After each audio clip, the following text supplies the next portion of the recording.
Well, guys, welcome back to Twin Galaxies Live. We have a very, very, very special guest today. A couple of guests, actually, and Reuben especially is very near and dear to my heart because we have a shared work history, shared friendship. He was one of the first people that, one of the first famous people that did me a favor. So. I'm famous? Yes, absolutely. You know Reuben. Oh my God, one more time. You know Reuben from his work, such as he's the voice of Ken Masters on Street Fighter 4. He is. Shoryuken. There you go. That's what you guys came here for. Yes. The mocap artist for The Good Dante. Am I allowed to say yeah, that? The Good Dante. The yeah, Good Dante absolutely. on Devil May Cry before he went through a little alteration. Right. And he is here with his friend Charles, who's working on a project with them. Yes, and Charles is in town, and I dragged him here. And you don't mind hanging out here, do you? Like this? Absolutely awesome. We have fans who can type in their questions, and yes, I have a goatee. I'll explain the goatee later. Someone has accused you of looking sinister. Arr. Here we go. Yes. And of being able to pull off the villain of a movie. Yes, that's. Hey, I'd love to get cast as a villain.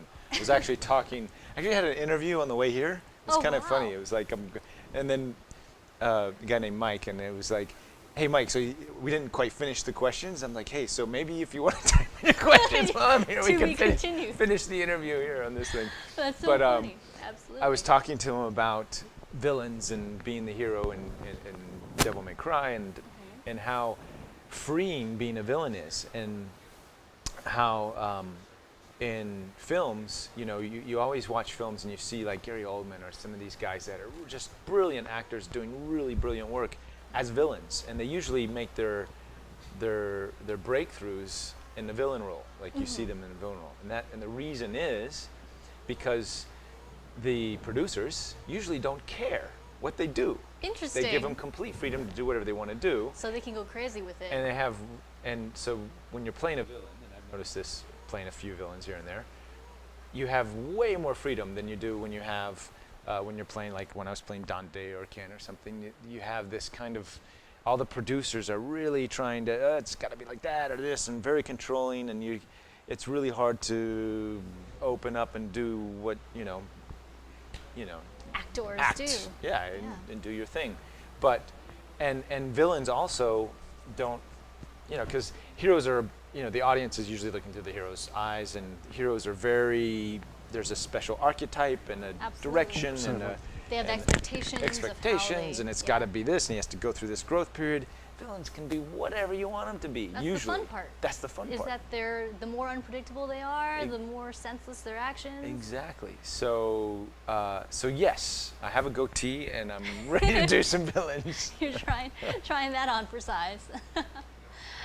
So Reuben is actually here, as is Charlie, to answer any questions you may have about their careers in general. We are gonna, at some point, at any point, honestly, whenever you want to talk about it, get into the project that you've been working on that's been sucking up so much of your passion.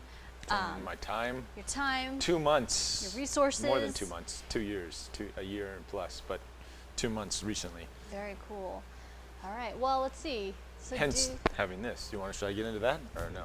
Yes, get into the goatee. Absolutely. So the reason I've done this, so I moved to Atlanta, which is an awesome place, and there's a lot of excellent things going on out there. And I came back to LA for some other work, and in the midst of all that, I had a job, an editing job that I had left in care of some others that just didn't get done, and it was not getting done, and I decided, okay, the only way to get this done is it's for the Citizens hearing, the Citizen Hearing Disclosure. I think last time I was here like a year ago. Yes. That's what I was talking about. So we are just about to get ready finally to release our DVDs. Nice. It took a long time because of funding and because of the editing. It's 30 hours of testimony footage that needed to be. I didn't really edit the testimony itself, but just sound, color, post-production processes, and things like that. So I personally went through everything, because it just wasn't getting done right. Nice. And I have a place up in Big Bear, so I came here and I took all my computers and went up to Big Bear and locked myself in my mountain cabin, and was editing, and then I would go run in the hills and chop some wood, and just just growing this thing that I've never grown. Like this man, you can grow that in one night, Look at right? that proud, This comes quick. He that just wakes proud up and it's facial hair. shoom. Growth. Yeah. So I've never grown any kind of facial hair in my whole life. I've never tried. I've always been very scared to do it. So I made a commitment. I was like, I'm in the mountains. I'm editing. I'm doing this. I'm not going to shave until I finish this project. And I'm going to be a mountain man and do it. I'm going to be a mountain man. That's funny. So a month went by, 2 months went by, and I had to come down the mountain, but I still hadn't finished. So I have an audio question for you. Yes. Can you interrupt? Sure. Can you pull your mic pack out of your pocket? Yes. Yeah, so I think the antenna was even really good. It's, audio sounds great. Just a little history. Is it the antenna or is it Set something on the else? couch there. I think it'll be well. We'll see. We'll see. Continue on. Okay. Yeah. Thank you. Kurai says the hills are alive with the sounds of Reuben. All And right. the facial hair of Reuben. Yes. So I told myself I'm not going to shave until I finish the edits, and it was kind of like a personal commitment thing. I've had to trim. I've had to trim because it's getting in your mouth. and Start I don't eating know it. how do people deal with this, Charlie? This With the facial the hair? facial hair. It just Well, I tend to let it grow real long and then do a bit of a ceremony for the taking off of the facial hair. that's what I was going I to didn't cut my hair for 8 years and let it lock up real long. It tends to take care of itself if you keep it clean. And yeah, I guess before hairdressers, Yeah. Wow. we just all looked like Bob Marley. Well, I'm gonna do because I did finish. I've got pretty much finished with editing. Just a couple little snippets. Gotcha. Gonna finish in the next day or two, and I hope by Friday to have my ceremonial Oh, you're going to shear it off. and Interesting. become a good guy again. Be reborn. Yes. Yes, Reborn as a good guy. No Have more people badness. reacted differently? Yeah. Have you thought of auditioning for stuff with it just to see if you know the things that you get are different? I've been so locked up and just in this world that I haven't even gone out into the real The world. outside. This is like my first out into public thing, other than Your venture. coming down the mountain and seeing the rest of the world. It's That's super cool. it's kind of scary. You have to reintegrate into society now. Yeah. E-Man K's wants to know, have you thought of wearing an eye patch? No, but thanks for the suggestion. I will definitely think about that. Complete the look, and you would look like. I think he's suggesting that you would look like Solid Snake or something like that. I don't know. Okay. All right. Duke Nukem wants you to watch out for the mountain lions. Mountain lions. All right. Vian wanted to know, what's Jackie Chan like? Because you have worked with a number Yes. of martial arts greats, Jackie Chan, Sammo Hung, just about everybody. Yeah. I have not worked with Jet Li. However, I have been Jet Li. What? Yeah, that So- seems like it needs explanation. What do you It mean? does, but so Jet Li is probably. I auditioned for Yu Ping once, and I worked with his brother, Yun Chung Yun, on Charlie's Angels. But yeah, all of the cool Hong Kong masters, I've had some really awesome experiences. I haven't actually worked with Donnie, but Donnie was actually the first person I met when I went to Hong Kong. Wow. I like literally went off the plane and then went to his studio, and he was editing with an old Steinbeck system, Wow. cutting the film and taping it, and this was Wow. like back in the day. And Donnie Yen wasn't that big. He was kind of Oh. like this guy that did some cool martial art movies. Uh-huh. I was a huge fan. But Jet Li, let's get back to that. So Jet Li, who I haven't met yet, but I was working on a game. His assistant called me for Rise to Honor. It was an old PlayStation 2 game Interesting. where he was like the main character. It was Jet Li starring as Jet Li in Rise to Honor. And he did a bunch of motion capture for like in-game, like moves. He was capturing all his moves, and they had brought in his whole team, and Corey Yun Kwai, who was one of the Sammo Jackie's Peking Opera brothers, who went on to action direct quite a few Hollywood films. Transporter series is probably Nice. one of the most famous. So he was directing the game, action directing the game, and Jet did all this stuff. And then I guess the video game makers realized they captured all of Jet Li's moves. And it's really cool, but there was no story. Oh. So they had to like capture in some cinematic scenes with some Interesting. acting, but they couldn't afford Jet Li anymore. Oh no. They couldn't afford Jet Li or his team. So my buddy Vincent Lee, who was assisting Jet, called me up and he said, "Reuben, can you come down and we need you to be Jet Li." But not for the martial arts part. But not for the martial arts parts. There's a The little. acting There's a part. little bit. I'm like, and I said, no, I can't be Jet Li. I would. Wow. Because that's just like, how can I even wear that hat or put that face? You know, it's the Jet Li face. I'm literally Wow. being the virtual Jet Li. So That's very touching that you were, that, humility set in, Oh, and you didn't dude. like do the Hollywood braggart thing with like, hell yeah, I could play Jet Li, and no, I was so scared. Like I'm gonna totally dishonor this guy and. But then they said, yeah, we got all the action stuff. It's really just some acting. I'm like, okay, well, maybe Gotcha. I'll do that then. I could probably, hopefully, be on the same level there or That's so close to fun. it. So I went down for a week or two, and I did a bunch of cinematic scenes Nice. where I was playing Kit, I think was the character's name. And they got Jet and they did the voiceovers, but I did all the acting Nice. for Jet Li. If you ever meet him, you should tell him that. Or if you ever meet with Yeah. him, like, with enough time to tell that story. Yeah, I hope so. He's a hardcore Buddhist, and that's right, yeah. speaking of Buddhist, that's what Charlie's been doing, some mad meditation. Yeah, I've been Really? studying some Buddhism to help me to approach this wonderfully disciplined world that these guys come from, Huh. and be able to appreciate a little bit, just a tiny bit, about how much dedication it really takes to get somewhere, and how much hard work they've all put into it. So yeah, I can Cool. kind of understand the philosophy behind it, which is great. It's all about mastering the mind so that we can make it of service, right? Yep. And protect life and look after life. That's beautiful. That's very lovely. V-Man wants you to do some line from one of your games. Oh, you knew that was coming. Yes. Shoryuken! There you go. There you go. See, that's easy line. Good, short, compact, powerful. It's fun-sized. It packs a mighty What does it punch. mean?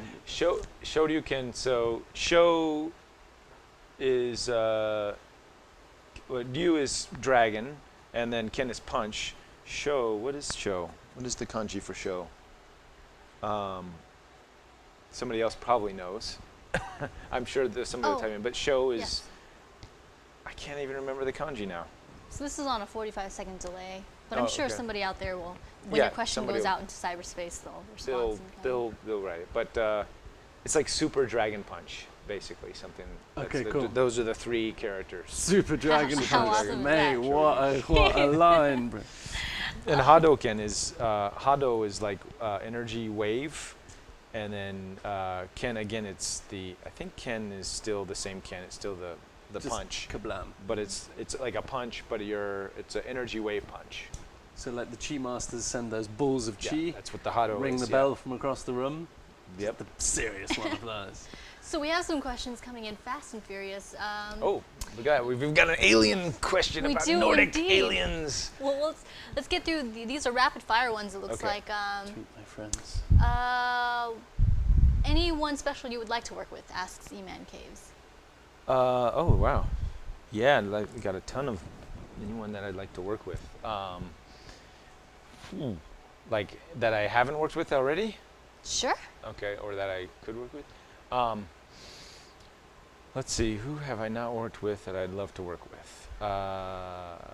Guillermo de Toro. Yeah. Oh yeah. Okay. Oh, and he's close to. Oh, actually, he's close to where you used to be, but before you relocated. Yeah, Isn't he? He's Oh, in Marina he's Del in Rey. well, his company. I don't know if he Ah. actually is there. It's like his Ah, partners, gotcha. and I don't know if he's really there. But yeah, he's a cool director that I really respect Nice. and like his work. Shoot, there's a ton of them, but I don't know why I'm kind of blanking right now. It's all good. We got 2 hours. But I and feel like thanks I've for worked your with the best, and I just want to keep working with them. You know, like Indeed. James Cameron and Edgar Wright, and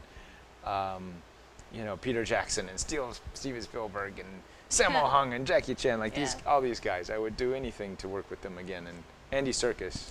Absolutely. For those of you guys Yeah. who don't know at home, who only know Reuben through his video game work, he is, total Hollywood powerhouse, stuntman for like just about all your A-list major action movies. He's the go-to guy.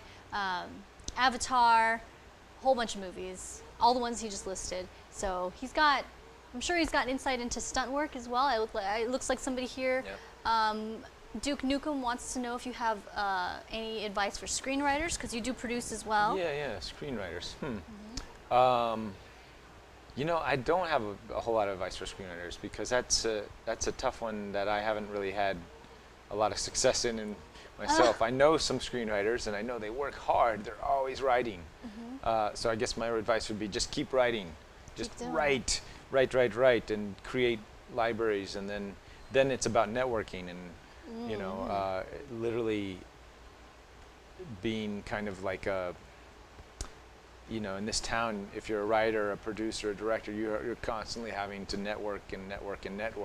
So you need that kind of craft, unless you have an agent or somebody that can do that all that for you, but you still have to network to find the agent that's going to do it for you. So just networking.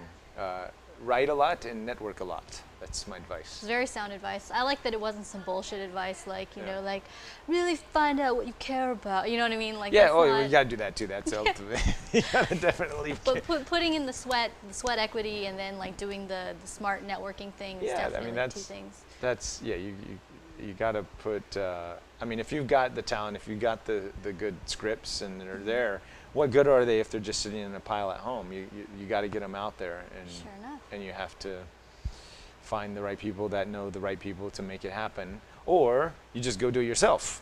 There you go. Yes. Which tends to be the way technology and everything else is happening right now. It's Certainly. hard work, not easy at all, but it is getting easier and less cumbersome.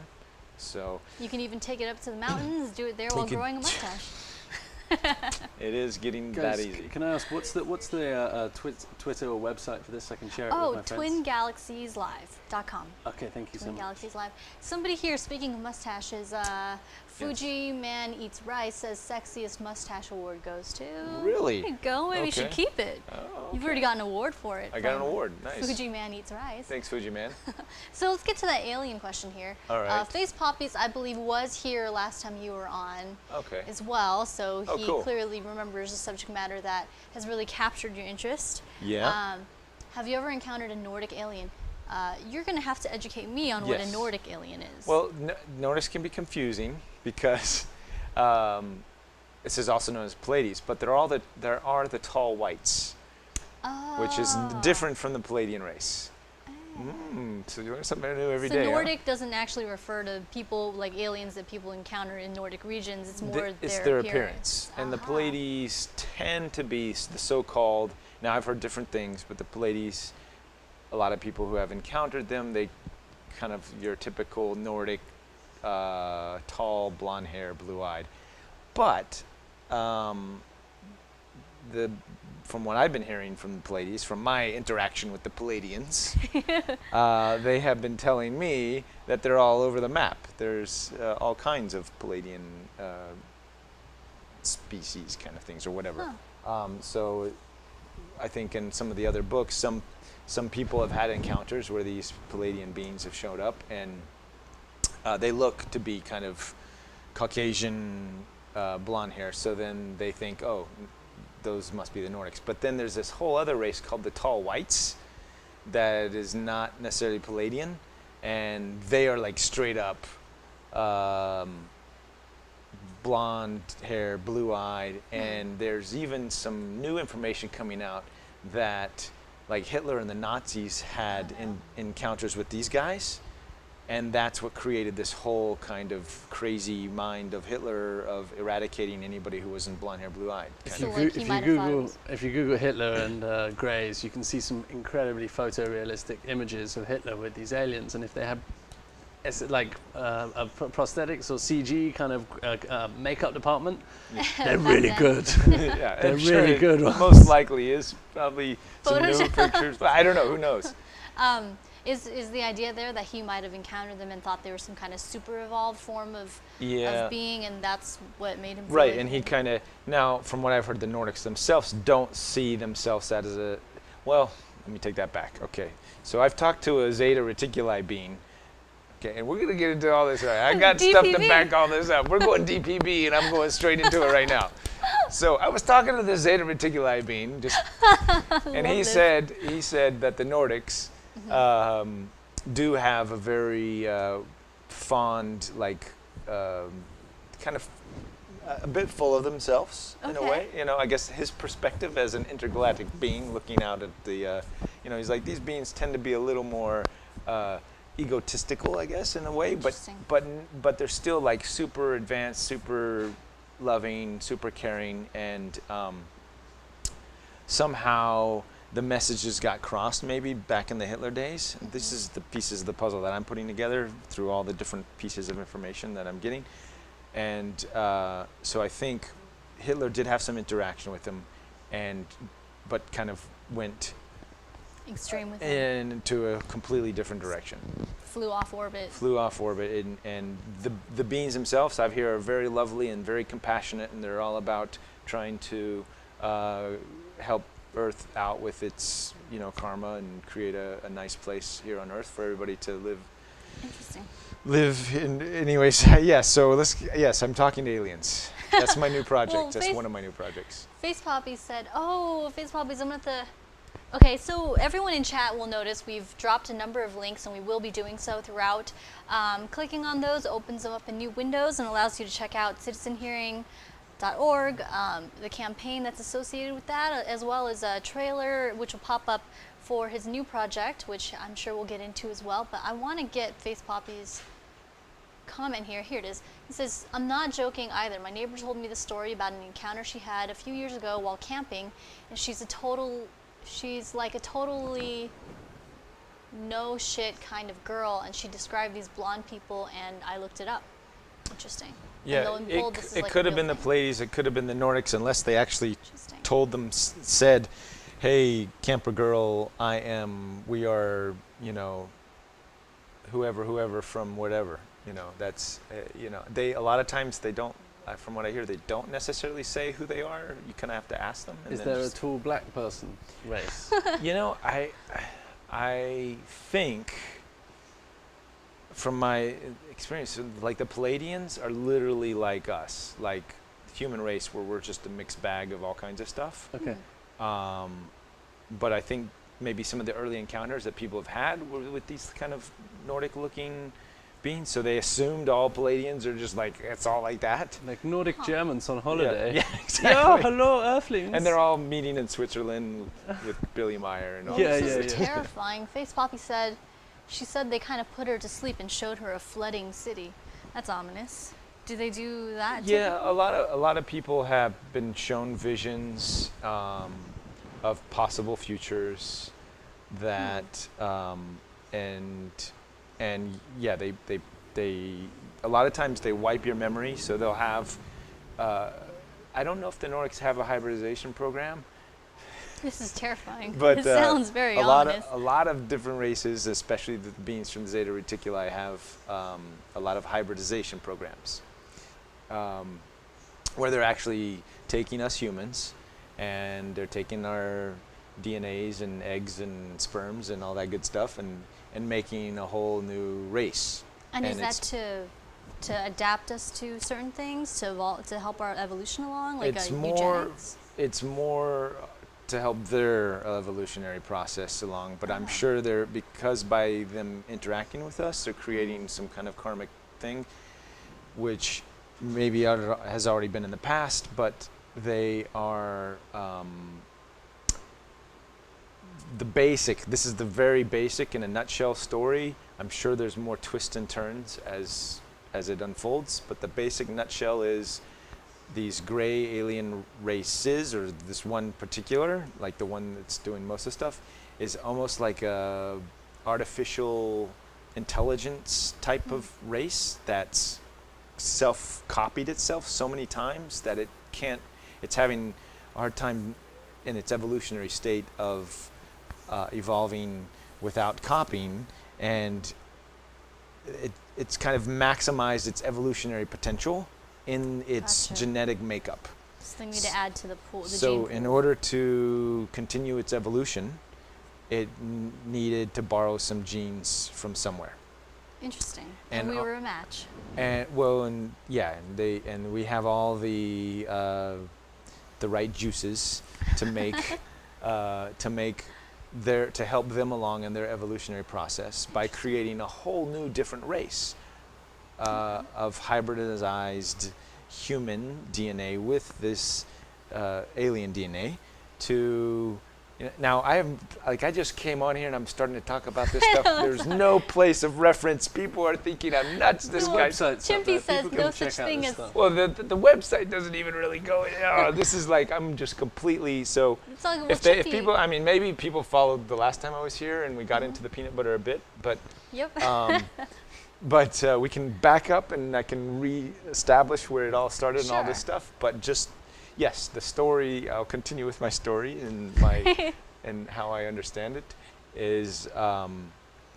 There's more than just one hybridized race too. There's quite a few going on programs. They call them hybridization programs, and they're literally living off planet until the human race is ready to receive them, and then we'll start interacting with our children because literally they are like 1 in 10 people. It's estimated has been abducted or is an experiencer. Huh.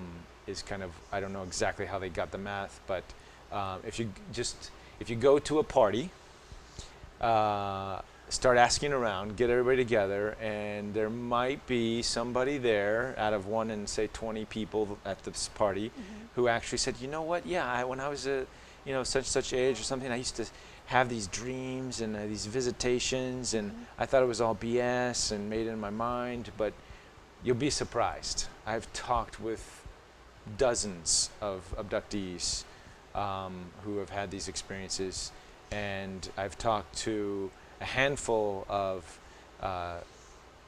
hypnotherapists who have worked with thousands of these people who have been regressed. And there's a very famous Harvard professor called John Mack. I don't know if you've ever heard that name.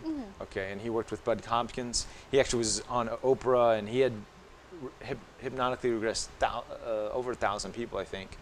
And they're all telling the same story of being on ships, being on having stuff taken from them, and having these experiences. And the only, I mean, it doesn't.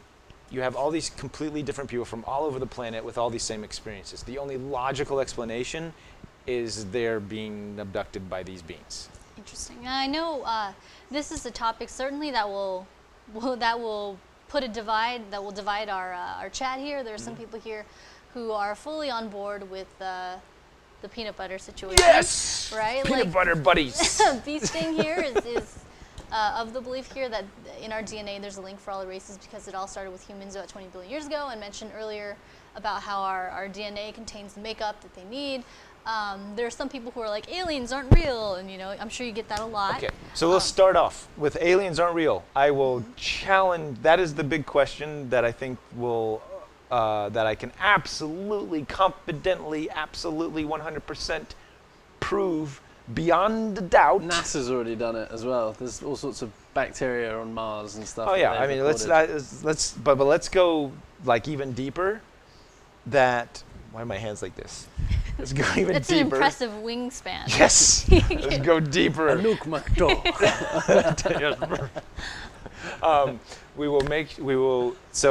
And this is, we can go into this project. So the Citizens Hearing on Disclosure, which happened in 2013, May of 2013, we got 6 former members of Congress together in a mock-style congressional hearing, and we had over 40 witnesses from around the world, mostly ex-government, military, government agency, pilots, former astronaut Edgar Mitchell, head of investigations of FAA, John Callahan, and Lots of Navy and Army guys. Navy, Army guys, the former Defense Minister of Canada, Paul Hellyer, A lot of like really credible, solid dudes with PhDs out of the yin yang and like experience and pensions on the line for all sorts of reasons why they should not come out with this information, but they do. And they talk about experiences. And they're not only are they talking about experiences, they're showing documents. They're showing radar records. They're showing physical evidence. Two of the gentlemen have physical ailments from having touched a craft, radiation effects. And then there's all of this records supporting their testimony that once these former members of Congress heard this testimony, and once it's presented nicely in a nice package called the Citizens Hearing on Disclosure, and that's what I've been editing. Been editing over 30 hours of testimony footage, and all the documents are online to support it. So you can go on and you can see and you can listen to the, for example, pilots who have sightings and their air traffic controllers are recording their voices. So we have the recorded voices. We have the radar records of these aircraft carrier-sized, football field-sized triangular craft or round craft being picked up on radar that are going Mach 20 and making 90-degree turns that Interesting. any normal human vehicle, the G-forces going at Mach 20 doing a 90-degree turn would rip people to shreds. And these pilots, these researchers, these astronauts are all making extraordinary claims. But there's extraordinary evidence to support it. Really quickly, just to address, it looks like we have a huge influx of people here who may not, you're dropping in on a topic right in the middle of a discussion. Yes. So stick around because you'll catch on quickly. This is Reuben Langdon. He is the voice of Ken Masters. He's also the voice of, or the mocap performer for Dante from Devil May Cry. He's done a bajillion other video game projects, movie projects, stuntman extraordinaire, worked on Avatar. And he's here talking about something he's really passionate about. So do ask your questions.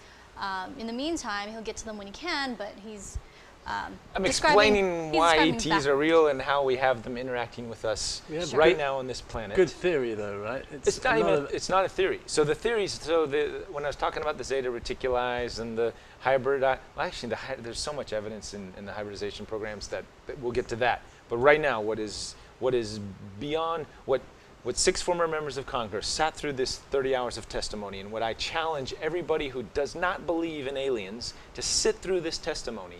Sit through it and listen to every single testimony, look at the evidence, go online, do the research. It is beyond a shadow of a doubt. There is something interacting with the human race. And we can start getting into theories and things when we start talking about it. But you have generals and pilots. The Cometa report that was released in France.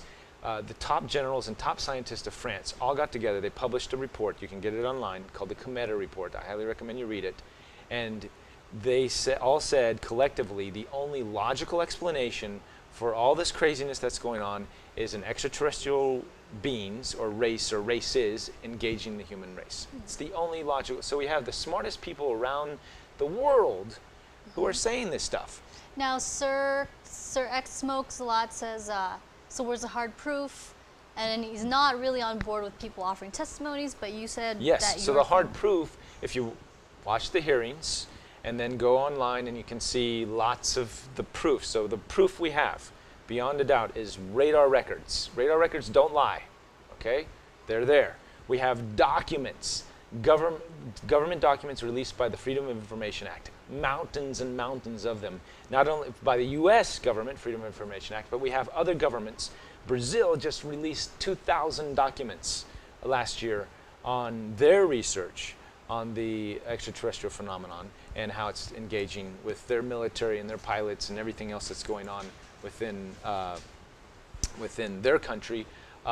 England and the Ministry of Defense has released their files, and that's why we know about Bentwaters and the Rendlesham Forest incident, which is another incident where U.S. military members were involved. The English were involved because it was on English land, and there were 3 days of extraterrestrial or some, I can say extra dimensional, some sort of crazy stuff happening that's not from this dimension, not our technology, not human beings, okay? And this thing's flying, no sound, and creating, and there's a technology that exists because it's been seen that makes no sound, flies at incredible speeds, and can come and go as it pleases. So stuff that our technology has Right. no. So you have, then you also have pilot testimonies, and you have pilot black box recordings. So when they're visually seeing something, and they're talking about it, and and we're recording that voice, and you have the radar records to go along with their voice, and you have the visual confirmation from the air traffic controllers, people on the ground. There's a famous sighting at the Chicago O'Hare Airport where a craft was seen. We have the air traffic controllers talking about it, and we have the recorded voices. We have the radar records of the incident. So it all corroborates. And then we have witnesses on the ground that saw this thing shoot straight up through the sky, punched a hole in the cloud. And then it was on the nightly news. Interesting. You have NASA guys on space stations, right? Going, what's Yeah. that with video? There's NASA videos of guys like, we got some kind of strange thing going over here. The and Daft it's- Punk new album Yeah. has a nice excerpt Is it? from that, doesn't it? No, a So track called Contact. the reason why people don't believe it is because it hasn't been presented to them, and there's a whole big reason why that hasn't been presented, and that's kind of the whole big conspiracy theory behind it. But before you even get into that, the beyond a doubt, absolutely matter of fact, if you do your research and you know it and you see it and you talk to the people and if you've been doing the 7 years plus research that I've been doing on the subject matter, it is not. It's hard to ignore. It's hard to ignore. Yes. So it's hard to ignore. It's not even hard to ignore. It's a matter of fact, and I stake my life on it that there's an extraterrestrial. There's a good point there that it could just be human technology that's very black ops. It could be, but But then you just staked your life on it. no. But let me just explain why that's not the case. Because of then we get into the abductions, and that's What's a that whole, good documentary about all the abductions?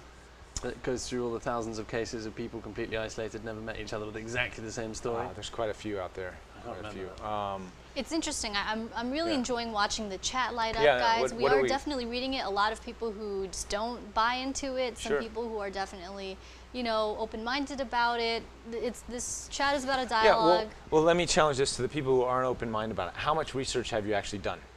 How much research? Have you researched the subject matter? So anybody who is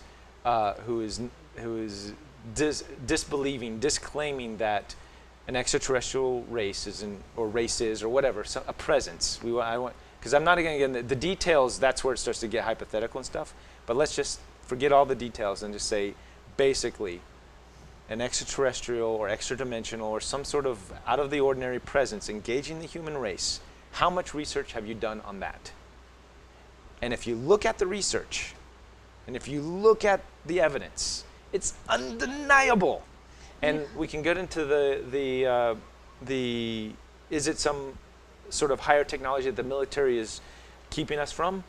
Yes and no. There is a lot of that. Now, I have personally interviewed former CIA gentlemen. I have personally interviewed people who have been on S4, Groom Lake, Area 51. I have personally talked to engineers, researchers, former government employees who they have no reason to be making this stuff up. They want to name. In fact, it would hurt them. They want to. Yeah. Most of them are anonymous. They don't want to be Interesting. named and called out because of all the secrecy and all the craziness that could happen. Now, some people have come forward, like Bob Salas, who headed up a SAC nuke base in the 60s in the Air Force. Him and several other gentlemen have come forward, and they were in their hearings, and they talked about how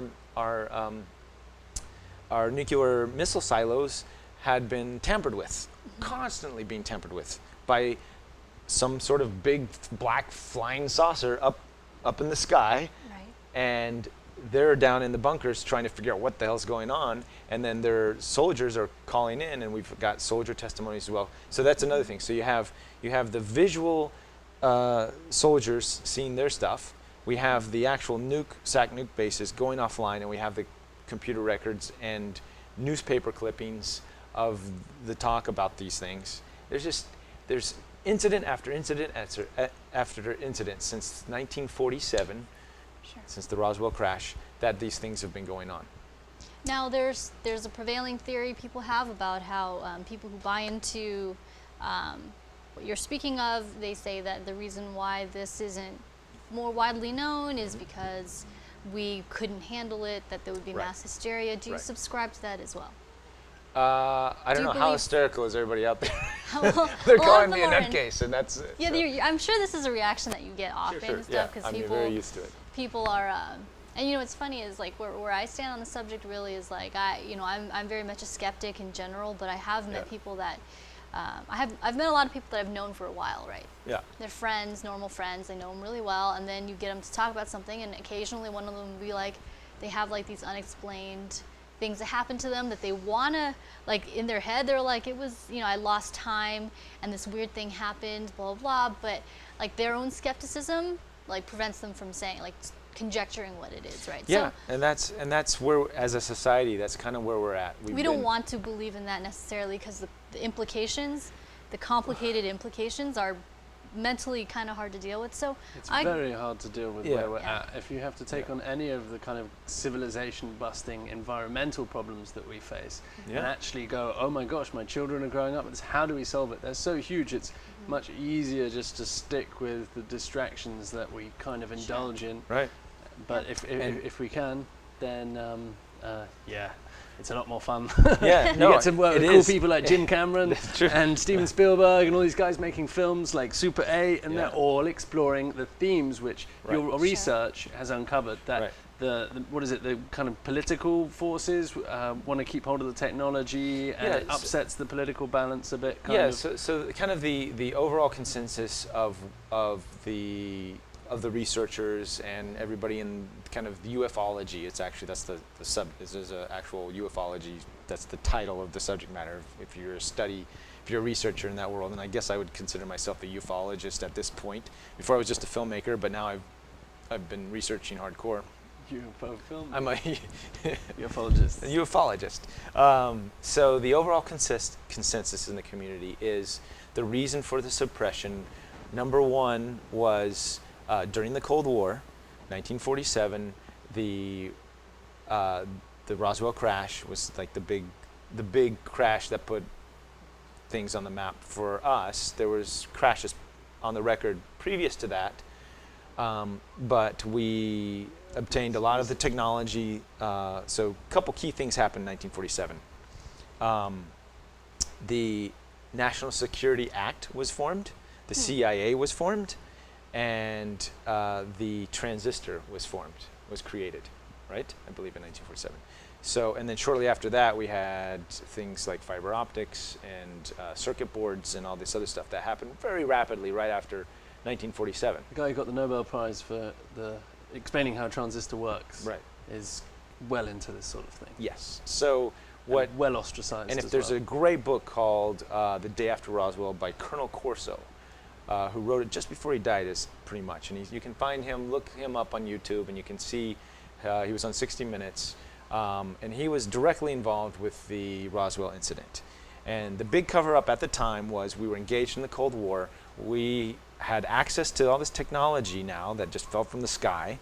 And how great would it be if we kept that under wraps, the Russians didn't know what we had, and we can develop this technology to weaponize it, to do something, protect us, whatever it is. But if we had an upper hand over the Russians at the time, during the Cold War, it seems ridiculous now, then great.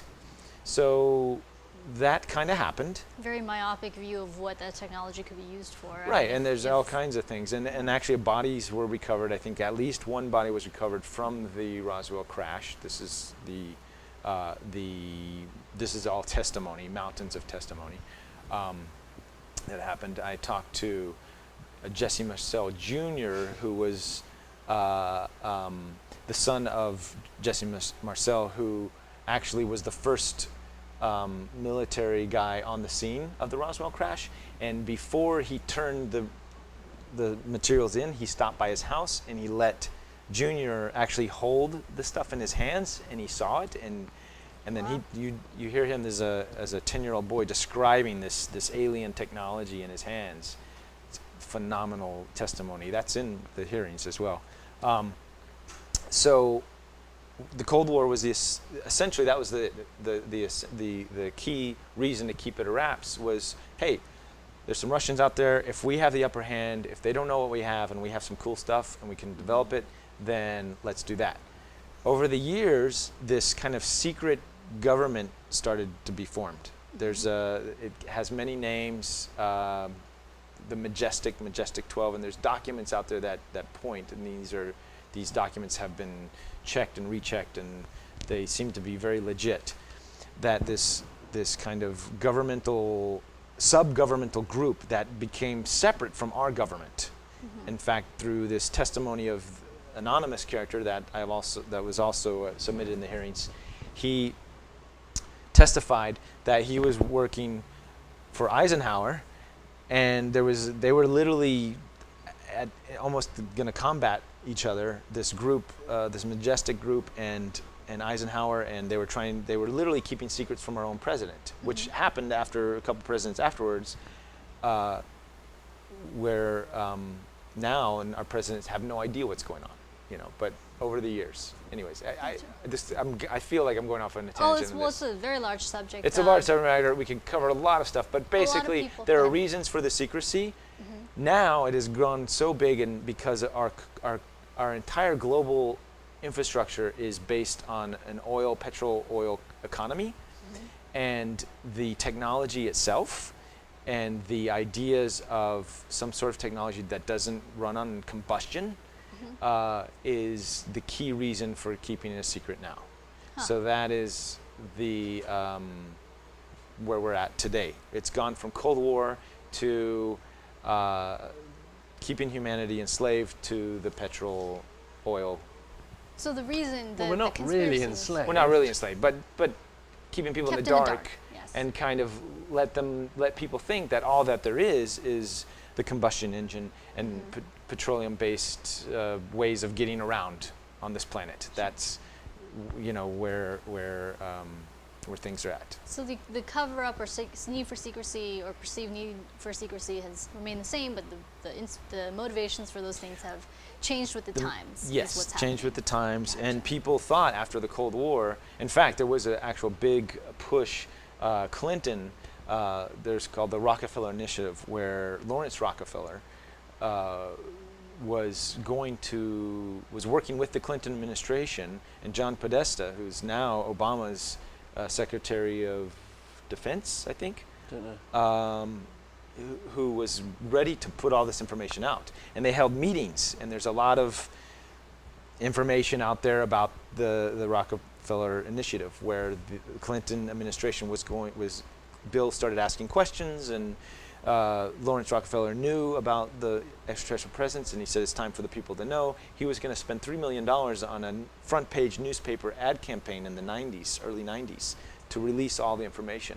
And then the other Rockefellers got a hold of him and said, no, not yet. The people aren't ready for this. Let's hold off. Let's talk with our president. And anyways, I'm not making any of this stuff up. This is all like actual cases, documented cases, and stuff that's been going on. It's certainly under our noses. a lot for people to digest, especially at the rate at which you consume this and the stuff that you know. And that's why I say it's taken me 7 years to kind of unravel these pieces, these puzzle pieces. So I challenge everybody out there to just do the research. I'm gonna kind of shut up about it right now, because I could just go on for hours about it.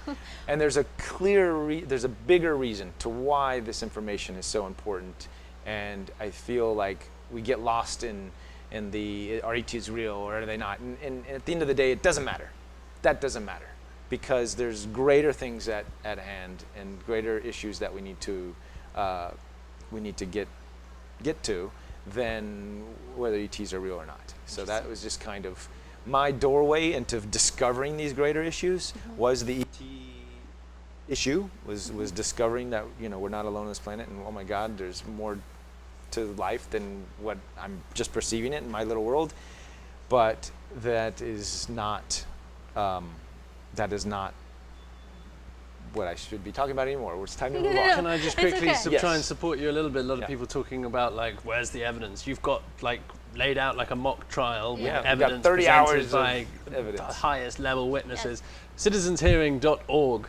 Lots of evidence, all the evidence you could go crazy with. Absolutely. Maybe that's what you should say to people. It's Yes. like, check this evidence exactly. out, and then we can continue solving the world's problems, Yeah. our own problems, Right, exactly. sustainably and awesomely as possible. And those of you paying attention to the chat, you'll see that periodically throughout this hangout with Reuben Langdon and Charlie here, you'll see the link to citizenshearing.org that's being dropped in. You can check out a lot of his research, things he's gathered for his documentary there.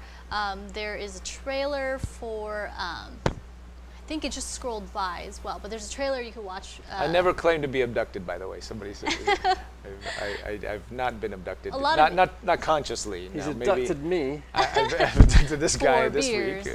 Yeah. There you go. Taking him for a ride, but no. There's a lot of skepticism for sure coming out of the chat. No, that's great. we're certainly People used to it, I think. people should have it's good to be a skeptic because the further down the peanut butter path, the more your brains can literally leak out. So it's about having an open mind but not having the brains leak out. So just do the research, and everybody comes to their own conclusion, and it is a journey that we all personally, everybody on this planet, I think, should have their own personal journeys, and we all have to come to these realizations and realities to ourselves. I'm just planting seeds. I am not telling you the way it is. You got to find out yourself. Stream monsters indeed. So you've got a lot of people watching. The most vocal people are always the ones who are detractors. Yeah, so no, just that's pointing great. that out. That's I'm good. sure. I love it. I love The ones that are more open to it, I'm sure, are clicking on the links and like making their own judgments. Do peanut butter research with. It's funny, Omni Donk. What's that? No, nothing. It's a Okay. peanut butter Yes. dog joke there. Absolutely. So what you're devaluing him? Yeah, a lot of innovation. outrage here about a lot of outrage over the idea that technology is from a source other than something homegrown here Right. on our planet because of human, Right. it's the evolution of All knowledge. technology, everything comes from outer space. Absolutely. It comes from a big Where- bang. Where do we come from? We're all just stardust. just flying around. It's so That's wonderful. everybody said this. I think Neil deGrasse Tyson is popularizing it these days, but our good friend, the original Cosmos guy, what's his name? Sorry. Stephen Hawking? No, not Hawkins. The guy before that, who's passed away. A physicist, on I'm Cosmos, sorry. on Cosmos, the TV show Cosmos. Oh, I know who you mean. The The beautiful original. physicist who, Carl Sagan. Sagan. So we're all stardust, right? We all come from the same stuff, even our ET brothers and sisters. Evolution, the planet, everything started from just a piece of tiny stardust, and boom, it exploded, and we're all coming from the same source. So that's where, yes. So am I giving the aliens credit? No, we're one and the same. We're all just one unit, one unified, glorious, universal bunch of happiness. This mic keeps going out. I'm not sure why. Okay, should we change mics? It's sure better. I don't know. You He's can number, read that. He is number 3. Okay. Let me just keep an eye on it. If there continues to be problems, I'll switch it up. Okay. Gotcha. Somebody's trying to silence you. Oh, yep. Yeah. That's the evil government there is coming in to Well, block me right now. No. Let's take a little No bit of such thing. a break while you guys digest that. I know it's Yes. a lot of heavy stuff, and you can check out the website. But speaking of these larger topics that you think are, really the bigger picture, how this all fits in, what would be the high-level message? Do you think? What is it that what is it that you think this is all leading to? What is it trying to get us to understand about our existence here? So Nice question. Yeah, nice question. And I described this to Charlie the other day, and you liked it, so I think I'm going to reuse it. I think we're at the point. I like everything. Yeah. You say. I think we're at the point of our the human race, is let's compare it to, we're developing AI right now, artificial intelligence, and there's this huge kind of, there's all these movies about it and books being written about artificial intelligence, and the idea and the timing of what happens when artificial intelligence becomes sentient. When Terrifying. When it knows itself as itself. Right. Well, I think the human race is becoming sentient, knowing itself in the galaxy, in the universe, about what it really is. Right now, we're just like a bunch of ants running around the planet trying to outdo each other and compete in ways that, because we've been kind of brainwashed to think things work that way, the Darwinistic way, which isn't the real way. Darwinism is. It's not about competition, it's about cooperation. And we're kind of just running around in our heads, trying to figure things out. But we're going through this evolutionary process right now, and the internet's a huge help in doing this, where we're kind of becoming sentient in a way, where we're self-realization of who we are in the universe, in the galaxy, in life in general. And through that process, going through that process is a major evolutionary development. And once you get over that, once you discover who you are, then it's just about creating heaven on earth, right? Or creating heaven out in the galaxy, exploring, doing whatever, because then you're no longer trying to kill each other. You're no longer fighting and working against each other, but now you're working together collectively, and then you can join these other collectives out there in the universe, which there's a lot of them, and then we can collectively with them as a bigger collective really kind of figure out what to do and how to create and do cool stuff instead of destroying constantly. Do you believe that there are, and Jace would argue this for sure, do you believe there are beings out there whose purpose is to be destructive? I don't know if their choice is. Their choice is to be destructive. Absolutely. We are one of those beings. We choose to be destructive on a daily basis. Yep. It doesn't because of our lack of consciousness. Yeah, it's just our lack of understanding. We don't really know what we're doing. Well, Jace will point out often, this is going to get into some inflammatory territory here, No, but it's okay, it'll be fun. Nothing inflammatory. He believes if you look at the patterns of like why humans, have explored, trying to like discover new territories on our own planet, it's always been to rape and pillage new territories of their resources, right? That's the old paradigm, yes. So he believes that it would be the same for any alien species that would go through the trouble of, making that massive trip, developing that technology, would be to use some kind of resource that they can, rape, pillage, it's a bit and reductio ad absurdum.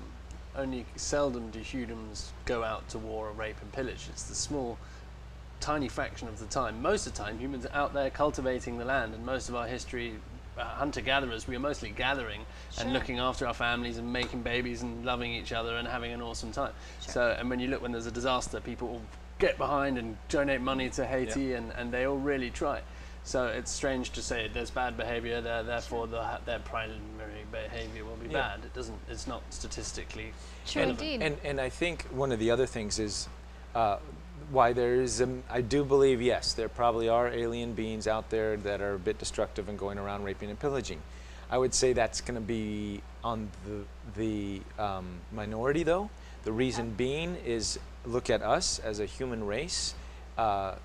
Races or intelligences that do have those tendencies, there's a cycle of destruction, self-destruction, which we're in the process of self-destructing right now with our own technology, with our own ways, and with so those types of races to literally to get off planet and to explore the galaxy, to go rape and pillage some more, would be a very difficult task, because just the tendencies themselves tend to literally eat themselves alive. The ships would be horrible. They wouldn't even get off planet, because they wouldn't even be able to know how to cooperate enough to get off planet. Yeah. So it's all about cooperation, and working with each other, because if you're constantly trying to stab the other guy in the back or rape and pillage or do something, you're not going to get anywhere.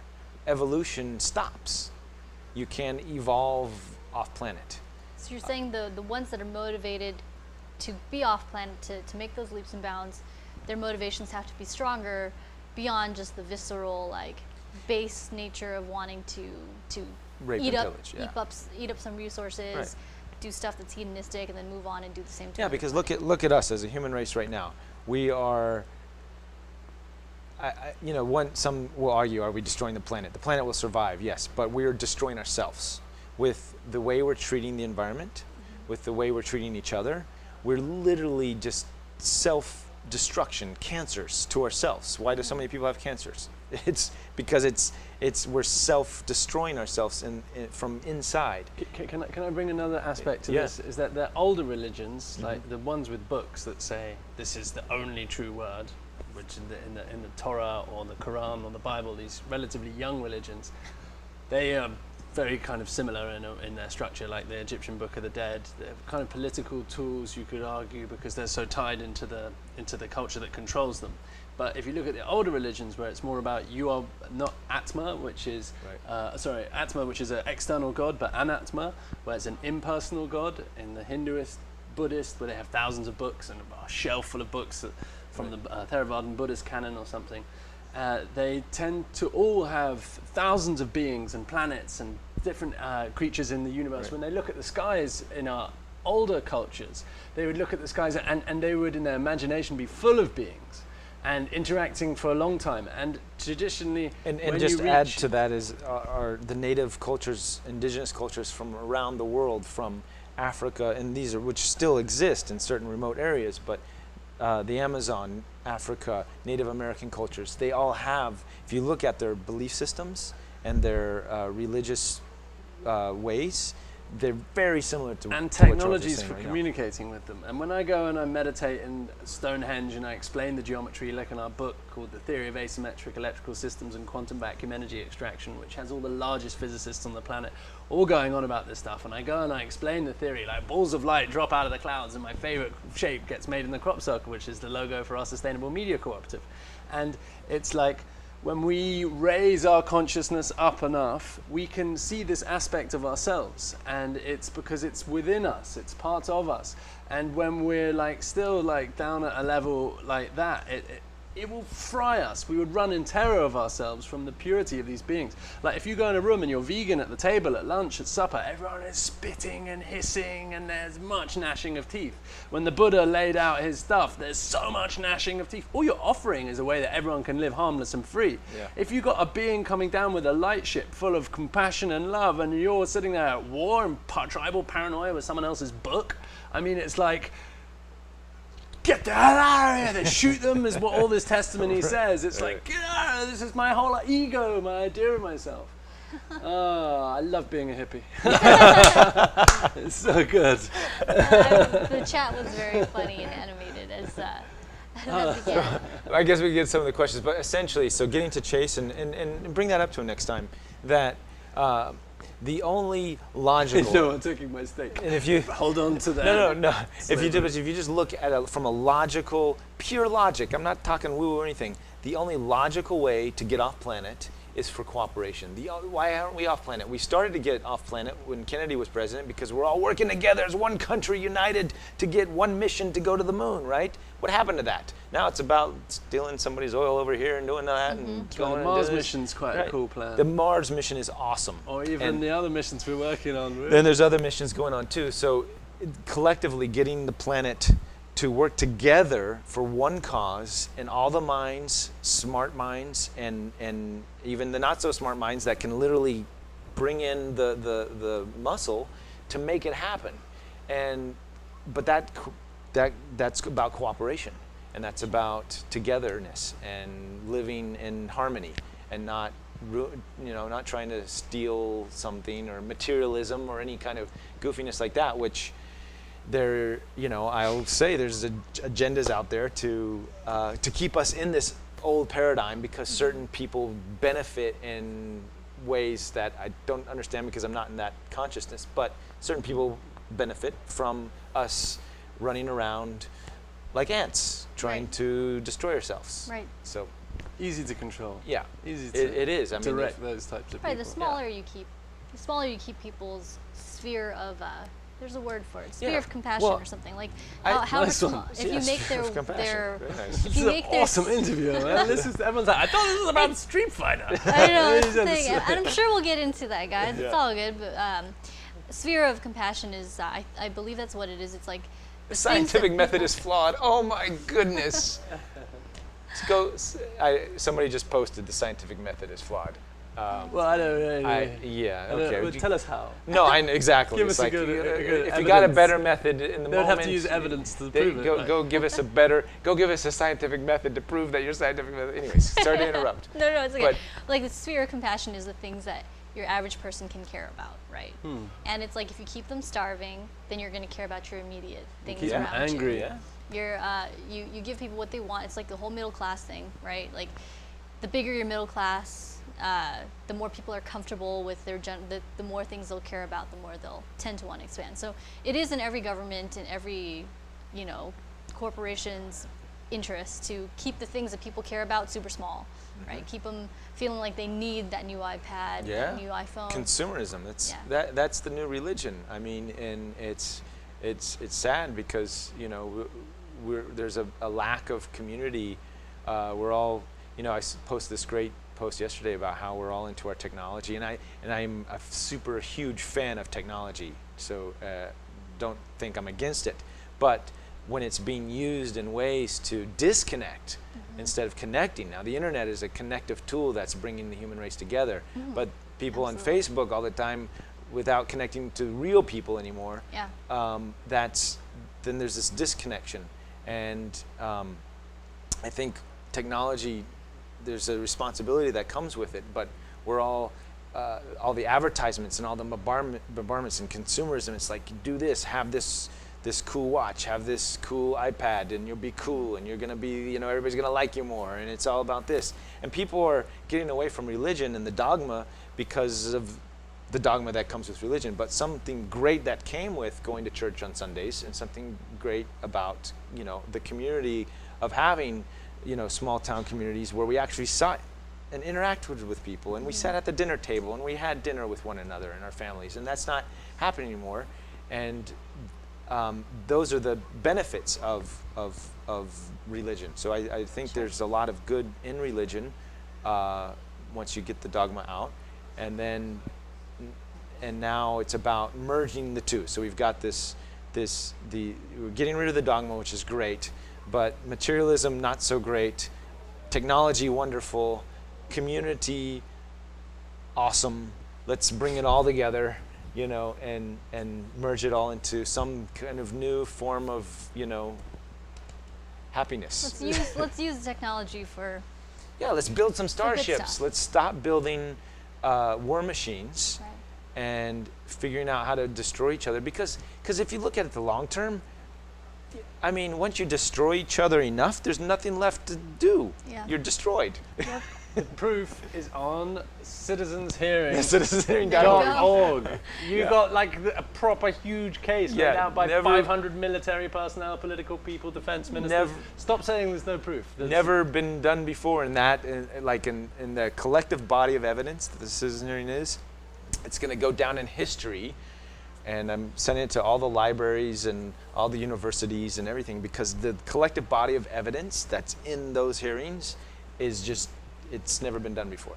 Fascinating. So you guys, the link is going to post. Lots of support now. Everyone's Periodically. loving it. Yeah, I'm seeing lots great. of positive things. Awesome, Well done. awesome. It's going to be the link is going to be posting periodically, even if you're a skeptic, even if you're the people in here who are having a good old time yucking it up. Click on it, I've check seen it this out. before. This nice creamy coffee. What is that? Oh, he's nice creamy coffee has been Is he talking about bulletproof coffee? has been nonstop blasting you this whole time, okay. and because he does not believe in. Well, if he wants to talk about coffee, I'm a huge fan of bulletproof coffee. In fact, I made some for Charlie this morning. Oh, that's good. Bulletproof coffee. With some coconut oil in Yeah, it. is that? it's so a guy named Dave Asprey came up with this recipe where you actually put butter and I read about this. coconut oil in your coffee, So good. and you blend it up, and it's really yummy. It's really good for your brain. Wow. And so if nice creamy coffee, if you don't like my alien talk, At Put least some butter in your coffee. yeah, put some butter in your coffee, add some MCT oil, get those medium chain triglycerides moving the brain waves, and fill it with some good organic caffeine coffee. What's the other nickname they got for delicious. you? Reuben Langdon. Reuben Langdon, my This stuff nickname. lubes you up inside. Yes, Really. yeah, I'm a good That's luber. funny.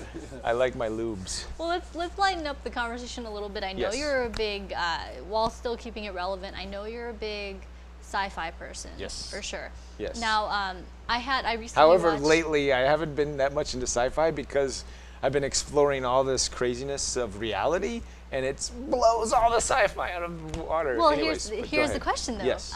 that I wanted to ask, and you guys at home chime in too. I know you have an opinion on this, so put your pitchforks down. Of the spacecrafts that you've seen in sci-fi films, Yes. which ones do you think are most realistic to what is ultimately going to be the best transporter in space? Interesting. I watched Galaxy Quest recently, and What was the question? So, which out of all the sci-fis out there, what kind of starships would be the more Realistic. technologically realistic? Let me think about that for a little bit, but Sure. then I can tell you how. You want to know how the craft work? yeah. You can help me with this. So, the reason why they're kind of in an oval shape. Are you familiar with the toroidal energy field? Yeah. Okay, it's not on there. Okay. Like the film Thrive talks about. The film Thrive talks about. So every human being, every living creature, including the planet, has a electromagnetic field that goes around it, and it's in the shape of a torus. Are you know, like a donut? Right. Yes. Okay, and it spirals and it does things, and this is detectable energy fields that scientists can detect right now. Apples we have have it, instruments. trees have it, people have Yeah. like that. This toroidal energy field, you see it in nature everywhere. Red blood cells, Yeah. So galaxies. So a lot of these circular craft, from what I understand, create this electromagnetic toroidal field around it, and they're kind of in their own little kind of space bubble, where gravity, space, time, and everything it doesn't affect them, and that's kind of the real only explanation for how they're able to travel at such speeds Interesting. and go 90 degrees without ripping to shreds whoever's inside, because whoever's inside these things the G-forces alone would just literally rip them to shreds at the speeds and the angles and the directions they go. So they're literally creating their own little space-time inside Interesting. gravity, where gravity doesn't affect them, and by doing so, there's no air resistance or anything like that, because you're not having to go through wind or anything like that. So in space, you don't need anything like that as well. There's these triangular craft and there's cigar-shaped craft. These are typically seen, and I'm not sure how the fields work on them, but the saucer shape is the most standard. Interesting. Now, recently, NASA just put out these designs of a warp drive system. So just so you know, everybody, warp drive, the math is, NASA has announced warp drive is real. Awesome. The math has been Is that figured warp out. drive or impulse drive? Warp drive. Really? Yeah. I know they've got an impulse drive project, which is based on a implosive propulsion design. This is literally faster than light travel. The math has been figured out, and Is that teleporting quantum entangulation, teleporting the little parts? no, they build it. So the guy who figured out the math, or one of the NASA scientists figured out the math, you can Google this. Quantum entanglement. Warp drive starships. They built what his image of having, if we were to build this to scale, CG models, really cool designs of what, and it's a toroidal, Interesting. round circular thing around this other longer craft. Now, some scientists said it would take the power of Jupiter to power that to enable it to do what it needs to do to travel at warp speeds.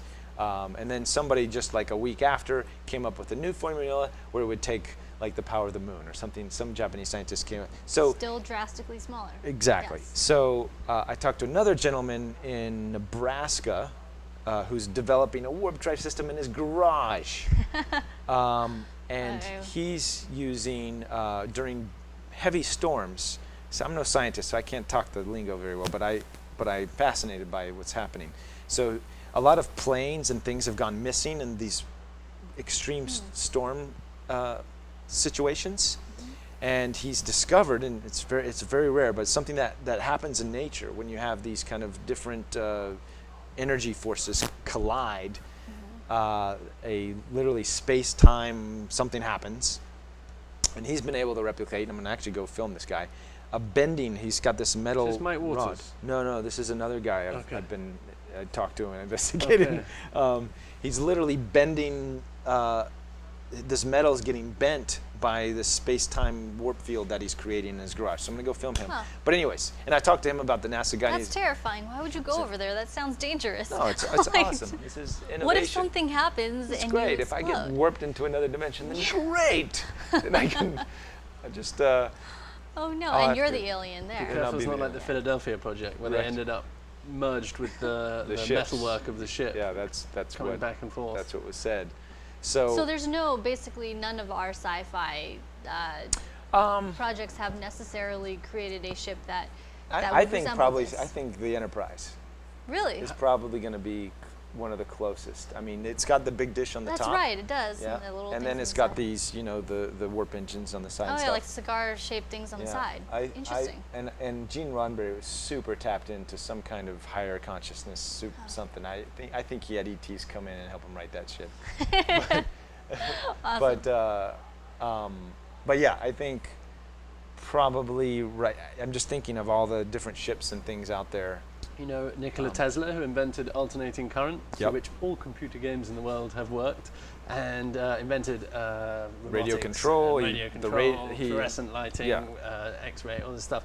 So his student invented the OTC-X1, which was an extension of Nikola Tesla's work to create electrostatic levitation craft. Right. And they work by accumulating gravity, accumulating enough energy so that it holds its own as an inertia, like inertial propulsion, which Professor Lathwaite, a Nobel Prize winning guy who invented the maglev trains, if you check out on my YouTube channel /Ubuntu Living or /Human Productions, I got uploaded his film. These implosive inertial propulsion work off of gyroscopic precession, which is thought to be impossible with Newtonian physics, but he demonstrated otherwise. Been exploring things down that path. Right. But the neutron accumulator inside the OTC-X1, Nikola Tesla worked on. This is all comes What's in. the shape? Is it? Is it So a it's disc again shape? like this, but because it's Yeah. using these electromagnetic films, in our book we speak about the non-self-symmetrizing resonance phenomena, creates an asymmetry with the vacuum and holds this unlimited energy density difference between another unlimited energy density, which quantum electrodynamics theory needs And to explain differentials. what an Yeah. observable energy is, but that's what we deal with, the definition of what energy is and how it becomes observable in an infinite energy density. Anyhow, we use this non-self-symmetrizing resonance, but the same character is found in all living systems, so it becomes a field of superconsciousness. So when you're in these superconscious films, just as our desire to see creates our eyes and all that can be seen, our desire to hear creates our ears. Where you start to think, you appear. So these technologies are on the level of consciousness, and like the Davic level in the Buddhist and Theravadan canons, and the Mahayana and the Hindu and all the other old wisdom traditions and scientific practices on the level of consciousness, which modern materialism completely doesn't explain, can't explain. We're allowed to then realize this is an inner alchemy, a journey up into these levels. So are there any sci-fi films? So the thing I love about Avatar is that connecting with the earth spirit and that technology. Yes. That's why I'm so interested with Reuben and these guys, is that it allows us to understand the Buddhist physics and that world and Right, there's the inner universe. the highest technology that that known to man is the human body right now. I mean, that is it's biology, but there's amazing technology built into this system that it's going to take us forever to figure out. But the thing where Charles is coming from, and this panel, I kind of wanted to mention this panel that I sent you the PowerPoint. I'm doing this. Oh yes, and we have it if you want to Okay. cue it Well, up. I think we can kind of. I can just skim over really quickly. Okay. So, more important than aliens, more important than all this is, what is going on here? What is our reality? And more we're finding out that this is, and scientists are saying this, it seems like every other month there's a new theory or new math that proves we're living in a hologram. You know, there's many books on this. Well, like, or the Matrix. We're living in a program, a hologram, construct of some sort. Exactly. We're living in a three-dimensional hologram of what? And what is that? It's consciousness, is what some people say, but scientists haven't been able to put a mathematical equation to consciousness quite yet. But 1 + 1 = 1. Right. Yeah. Well, it's if we're living in a hologram, what Charles was just saying, we can create anything we want in this hologram because none of it's real.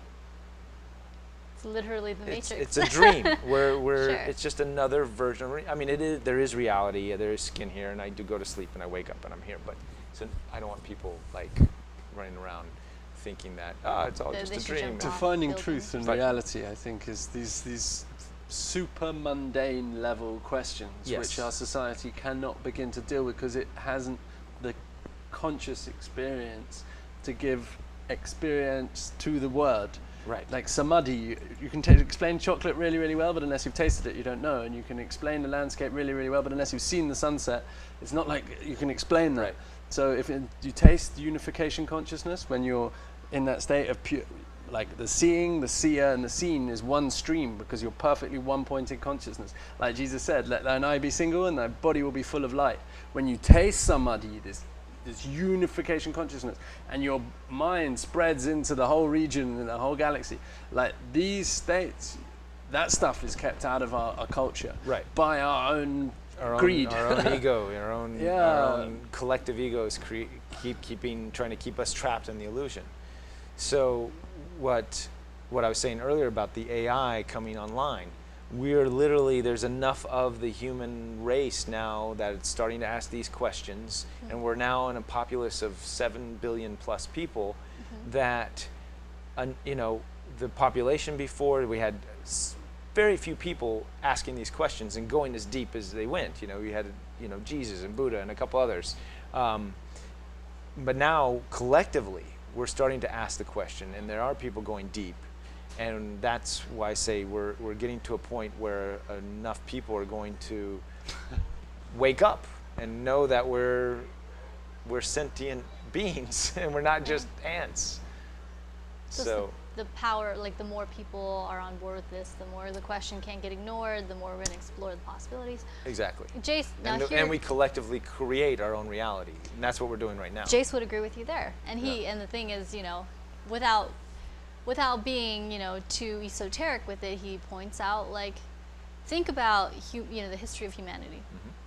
And everything that we have aspired to do or questioned, we magically ended up doing it, right? Like, humans can't fly. We figured out a way to fly, right? Like, every time we look deeper at, like, subatomic particles, or like, nothing is smaller than this. Let's look deeper for something. We always find something. Yeah, and he believes keeps going deeper and deeper. It's infinite. He believes the only explanation for any of this is that we are creating whatever it is, whatever systems at play. We are creating this reality. The more we collectively imagine it, right? Exactly. And all you need is the power of more people striving to find out this particular mystery, that particular mystery. We're just constructing it in every direction. What's really cool, I think, one thing is you don't need anyone else to do it. Right. Everyone else can be doing the most mundane, boring, destructive, worldly shit. In fact, it's awesome for your practice because you have to go, well, I have to give up on everyone. I can just concentrate on myself. You do your meditation. It's profoundly simple. You still your mind for one mind moment, and this sea of mind that whips up Dharmakaya, the infinite sea of light, is gone. It's closer than the nose in your face. Something you've known better than your own family, your own self, is this deep, infinite, unconditional love behind everything. And like this fear is then gone, and then your garden starts naturally. You're just in the garden looking after the creatures around you, and you live in Eden very quickly. And no one else has to do it. Everyone around you will see you doing it. And it's like your own spiritual practice, your own scientific method to understand what it is. Not rely on someone else's experience. Even the Buddha says, don't believe me. Do it for yourself, man. And only do it when you see it to be true for yourself. So we don't need anyone else to do it. In fact, no one else can do it for us. It does help if you're in an enlightened environment, but that's a cycle, a natural cycle. Winter and summer, it's like gets into a stage where people forget, and slowly we remember again. Sorry, I feel really passionate about when people are like, oh, we have to change everyone. What does it matter? No one's going to change. That doesn't matter about other people. It only matters for ourselves. Exactly, and that's, I mean, and collectively, how do we collectively get to that stage? Well, you can't convince anybody else. You just got to do the work yourself, and that's what Charles is saying, and I agree 100%. So everybody out there, just do what you keep doing what you're doing. You're all lovely people, even the haters. I love you so much. We have 25 minutes or roughly 20 before we go to a commercial break. Okay. And Does that mean I can pee at the commercial break? You can. Well, you can. You can pee now if you want to. I'll wait. I got it. People have been asking this total weird shift of gears. I'm sorry. It's great. I've seen play some questions. games, I've seen some questions go by that I think people are very interested in knowing. DMC5. Can you say anything about that? I cannot say anything about that because every time I ask, it's not happening. Oh, interesting. But then Devil May Cry 5. Devil May Cry 5. But then at the same time, what are they going to do next? Are they going to let the franchise just go to? They're definitely not. Here's what I know for a fact: they're definitely not going to do another DMC. Yeah, that was not very well received. That wasn't as lucrative for them as they had hoped. Absolutely. And I think the consensus for the people out there were like, nah. Bring back the old Dante. Yeah. So I have not gotten any calls. I have not gotten any emails. So I don't know. But I'm ready to step up to the plate if they ever decide to do anything of that sort. Give him his old hair and his old costume back, please, and his old mocap artist. Now, do you have any opinions on Street Fighter Omega? That's another question I saw scroll by. Oh, is this the new Street Fighter Yeah, game? they add a whole new moveset to every character. Oh, really? So okay. Ken's getting some new shit. Oh, good. It's about time. Yeah. Let me see. Let me think. No, I haven't, because I haven't seen or heard much about it. I just knew they were working on something. Yeah. And thank you for letting me know that that's something I just knew there was some work going on. I think they've released a few teasers so far. Like it's very, very, but it's like just new move sets and stuff. All right. So you have to relearn your characters. Yeah. Relearn or just learn? Or just learn more. Learn some more That's tricks. Nothing wrong with that. I'll do that. I don't even know how to use the current super extraordinary moves. I mean, I barely got the 2-button. What's the cancellation? Oh, things? the focus tag. Focus attacks. Cancel. Like I barely can even use that thing. I just go old school, 6 buttons. I know what they do. Even the new guys. Cool. This person says, Best Eve says, Reuben, please love me sexy. Oh, what's that? I don't know. Oh yes, I love all sexy. It's the only way to love. Oh yes, that's right. Clandestine. Oh yeah. 1,000-pound project. You know what? I have no idea what's going on with that project. They're constantly having meetings and trying to get it off the ground, and I don't know. It would be nice if it were ever to go anywhere. Maybe eventually, I think they're just going to release the 2 episodes that they shot, and maybe crowdfund the rest. I don't know. Huh. Very cool. Would you rather fight a horse-sized duck or 100 duck-sized horses? Would I rather fight a horse-sized duck or 100 duck-sized? 100 duck-sized horses would be much easier. 100 duck-sized horses. Oh, okay. Yeah, what he said. You probably like the challenge. Well, I'll take the horse-sized duck because that's just too many things to kill or to beat up. A lot of loss of life there. Reuben, do you like the Protoss race from StarCraft 2? Yeah, I like Protoss. Huh. It's been a while since I've heard that name, but yeah. Would you ever create your own web series? Asks Natalie Normand. I'm actually doing that right now. Very cool. And make sure, guys, as those links come up, to click on them so that you can get yourself educated, start to glimpse into what Reuben has been devoting himself to for the last, you said 7 years or so, right? 7 years of research? Of research in the ET/consciousness field. It's more going into consciousness this past. You reach a point in the ET world where then you start asking more questions. Once you realize, okay, we're not alone, blah, blah, blah, what's going on here? Okay, there's all this evidence. Okay, then you start asking more questions. Well, why are they here? What's going on? What is this? What is this? Why are we even incarnated on this planet as Earth beings? You know, what's going on there? So then it just goes deeper and deeper and deeper, and then you realize, like, there's this huge epic thing that's happening, and that's actually what my web series is about. Oh, interesting. It's about this huge epic thing that's happening. How deep can you go in the rabbit hole? Yeah, it's like it's called Interview with Extra Dimensionals. Cool. And I started asking these questions like really hardcore, and started reading a lot of books and asking, you know, all of the old sages, and, you know, Buddha and Lao Tzu and Jesus and all these sacred books. But then I realized, well, that information's been out there, but how do I access new information? And then I started listening to the so-called ET channelers. Are you familiar with the channeling phenomenon? You ever see, like, usually it's depicted in horror films or like The Exorcist. These people kind of go into a trance and another entity comes through them. And they have like a different scary voice. They have like a different stuff. scary voice and Yeah. whatever. So there's actually a lot of, so those are evil, bad entities, which happen. People allow themselves to kind of get controlled by these. And there's a lot of people on this planet that go into a trance and they allow good entities to come through and speak through them. And these kind of good, positive message, positive information beings, a good number of them claim to be extraterrestrials.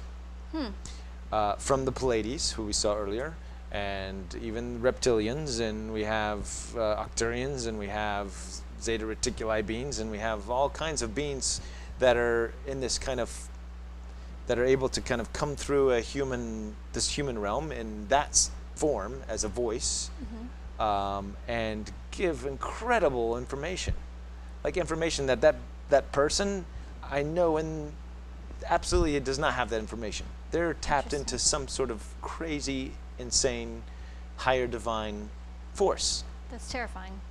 So it's beautiful.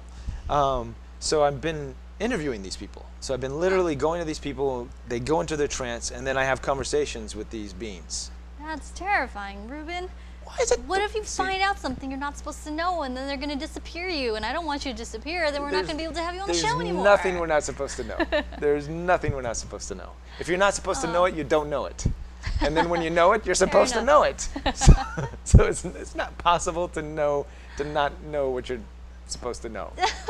Fair enough. So that's cool. Is there information online already about not this? yet. I haven't. I've been collecting the interviews. I've been working on this project for about 9 months now. Okay. And I've got a good handful of interviews that I have to edit and put together, and I'm going to start releasing it. I'm hoping now that the citizens hearing stuff is going to be out, I'm going to go into it in probably, hopefully, December, January. Interesting. But, so soon. But Yeah. the cool thing about it, all these interviews that I've been conducting, it's just been mind-blowing, because I'm interviewing all these different races, Yeah. and they're all saying the same things. And these are people that don't know each other. They absolutely don't know each other. It's giving me the heebie-jeebies. And It's across scary. America, I've traveled far and wide to get some of these interviews. And there's no way that person is talking to that person and that person's talking to this person. Interesting. Absolutely. And I ask them, and I go into their houses, and I look at what books they read, and I see, and I'm really investigating to see how I can connect the dots, or disconnect the dots, is in that sense. But then what they're saying, it's the same exact information. So that's the goal. terrifying. My goal is to kind of put this all together into a web series, because there's so much information that's being channeled through these beings. And none of it is scary whatsoever. And that's the thing. It's all beautiful information that basically say in much more detail what Charlie and I are just saying today here. I get terrified of like uncanny patterns, because I just don't like. I don't like not understanding, right? So that's why that stuff freaks me out. Yeah. Less so than ghosts and things. Right. I mean, more so than ghosts is like not understanding how this thing is connected with this thing. And You know, the professor of biology from Cambridge University in the UK, who's a Royal Society member, Professor Rupert Sheldrake, has Yeah. a theory called morphogenetic fields, Yep. which is so that the mind isn't the brain. The mind is this electromagnetic body, this subtle electromagnetic signal, which we can now start to read in EEGs, right? So when you're angry, you have all that outside. So the Earth is a big mind, just as the galaxy Yep. is a big mind, because they all follow the same geometrical pattern. So choice becomes the great problem, these fundamental problems which we still are trying to deal with, these super mundane. But then the divine synchronicity in things, as you become in resonance with one set of outcomes or another, ultimately based on your own choice, is part of a much greater pattern of life, which makes synchronicity maybe a little less fun than if you So what he just said, the ETs will say the same thing. That I interviewed, they kind of say the same thing. And he does. I don't think he's interviewed any. How many ETs have you interviewed? I haven't interviewed any ETs, but these guys are all really awesome scientists. That's Yeah. what I love about Yeah. it, is that the Exactly. truth in the scientific method is like, the Buddha was the greatest scientist. It's like, do these experiments, don't believe me. If you recreate it and come to the same conclusion, that's what we call verifiable knowledge that Yep. we share. That's it. It's like stuff like the random number generators and how around Yeah. major world events, like they all start not being as random. I don't want to know about it. That's terrifying. Why? Why is that? 'Cause it's That's scary. fascinating. What's scary about? What's I just scary want to about play it? video games. Rupert Sheldrake is banging on about Yeah. all that same stuff, man. Yeah. What's scary about that, though? Well, because there's no explanation. there is No, there's explanation. lots of There's a explanations. massive Morphogenetic field, theory of Morphogenetic, morphogenetic yes. fields But it's so explains it. esoteric. It's No, hard it's not to... It's not esoteric whatsoever. like It's to do very with scientific. physics, It's physics. But just stuff that we're only beginning to learn about. Exactly. So quantum electrodynamics theory explains electromagnetism in great detail now, and it's what since the 60s we've developed to explain it. But we still use 1860s equations from Maxwell, okay? But we know that there isn't a material ether. We know that action at a distance isn't instantaneous. And so if we want to explain conventional electromagnetic systems, here, and everywhere, we use quantum electrodynamics theory, which people can't really get the basics of. So our Right. book helps people Yes. understand these So things. it's science. It's not science fiction. It's not esoteric. Everything, all the ET stuff that I'm saying too, it's can be absolute. quantified and Totally, made into yes. measured. formulas and, Measured and remade and done over and over again. These are all experiments and Makes me feel using the slightly better. scientific method. It's Yeah, not. yeah. Yeah. So there is no. The only thing that's unknown is just because we haven't done the scientific method enough to prove it. But we have actually. There's been tons of experiments. It's just it hasn't. It's being readily published now, but it just when we went to school. In schools now, they just haven't caught up with the information because the information's coming out so fast that our textbooks are so outdated Yeah. and our school systems are so controlled Yeah. that That's big business. it's a big business to keep people on one path, that you really have to search the information out yourself and look at it. But it's there. The information, the experiments, the explanations, the quantum theories, all of this stuff is it's beyond theories now. It's actually in application form. So there is science to coincidence, and we're discovering that. That's scary. Coincidence. The Coincidence. Little Book of Coincidence. John Martineau and Friends at UK. That's another good book. Very nice. Yeah. So I'm sorry. How do we get on that track? Oh yeah, sorry. No. We But yeah, all We of got this all stuff, crazy. and that's the thing with these ET beings. Now this is where it does get hooey fooey in the way that they're coming through, and it could be totally something made up. But the information, so you disregard, in what form the information is coming at you, because that's really hard to believe. But the information itself is very scientific, and the way it's told, and I go back and I cross-check and I look at things. I'm like, holy, but Jesus, how did this crazy old lady who has not a scientific bone in her body, how is she talking about all this crazy scientific stuff? That's so funny. So that's why I'm fascinated with this subject matter, And this is what all the most awesome projects in Hollywood are being made about. The Yes. energy technologies, Yes. the hyperdimensionals like She, or what's known there, Lucy, Yeah. and She, this being, isn't that the name? Or Her. Her? That Oh, yeah, film, the she's AI being. transcending Yeah. this cultivation of consciousness and a Exactly. technology interface where we're starting to understand ourselves in a larger idea. The people here are quite awesome. They're having a lot of fun with this. It's nice. There a lot of Street Fighter talk there. until an alien comes and shakes my hand. I won't believe in aliens, but I say I know aliens don't exist based on nothing. You're an alien. You're a is being extremely on a sti- planet in the middle of space. No one knows We're where on it is. spaceship planet Earth, traveling at millions of miles a second through stars and space. We are all aliens. Oh, So it's funny. great. I really try to, when people come with those kinds of mentalities, I really like, where does it come from? And then when you get to the base of it, it's all just in fear. Fear of not seeking. I know fear is what keeps not- me from not looking into Right, it. exactly. So I'd rather play a video game, right? And where you can master it, and then you can have the Yeah. character, and you know your moves, and it's set, and this Exactly, they got, equation like, is a bunch of going, this is going to happen achievements. like this, and this is going to happen. But Yeah. nature is not like that. Nature is the computer world, the DOS and Linux, and this is very linear in the way it moves. Nature's so complex, and our bodies and everything around us is the It's most non-linear advanced. and non-dual. Yes, And all of this is intellectual.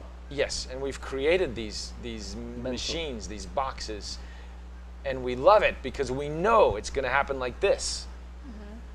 But there's something being lost with being trapped in these boxes and not looking in nature. And trust me, I love it. I love Street Fighter. Nature is computers. Okay, so the Tao Te Yes. Ching talks about duality, so self in relation to other, death in relation to life. But what we're getting into now is the experiential, which is the truth of what is, which is both light and dark, death and life. And Yes. you experiencing the truth of it at the same time, the mind is beyond the realm of mental. Even though we can use our reason to explain why we can't understand the ultimate truth, it's on a realm of experience. And when you experience it directly, it's like, I've seen the sun over there rising every day, and like I'm having this experience of truth. You can describe it all you like, but it's not the same thing as Yeah, actually you can't- seeing it for yourself. You can't have you? Do you meditate? Have you ever meditated? I did for a little while in conjunction with some kung fu I did. Okay. They like had it part of the thing. And how long and would you go Just into? 15 minutes. 15 minutes. A lot of belly breathing, that kind Okay. of stuff. So. Qigong or Yeah. any? Okay, so and in that state, did you ever? How deep did you go? Have you ever felt? Oh, not deep at all. Okay. I'm afflicted with like bad ADD, so it was never effective for me. Mate, this is I so haven't been funny. able to quiet my mind Sorry. ever. No, yeah. So my next question is: have you? I don't know if I should say this. Have you ever eaten mushrooms? Which kinds? Like The magic ones. a delicious like The the delicious, magic yummy- shrooms? No, I've never No. done shrooms. Okay.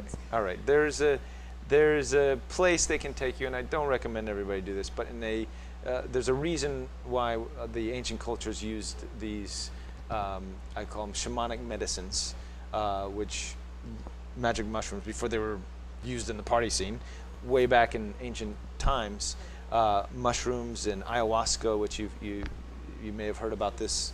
Have you heard about ayahuasca? Or okay, there's just another tree bark extraction of different plants and things, and ancient medicines that San Pedro cactus, which they're all termed. They all go into the lump of Category of shrooms. of psychedelics. Gotcha. Okay, but that's what we call them in the West, and people like to party with them. But I highly recommend not doing that because these are very powerful medicinal medicines that ancient cultures used to kind of break through and go into a alternate state of consciousness, which can be achieved with these biological bodies because they're very powerful and just pure meditation, as our friend Charles has mentioned many times. Yeah.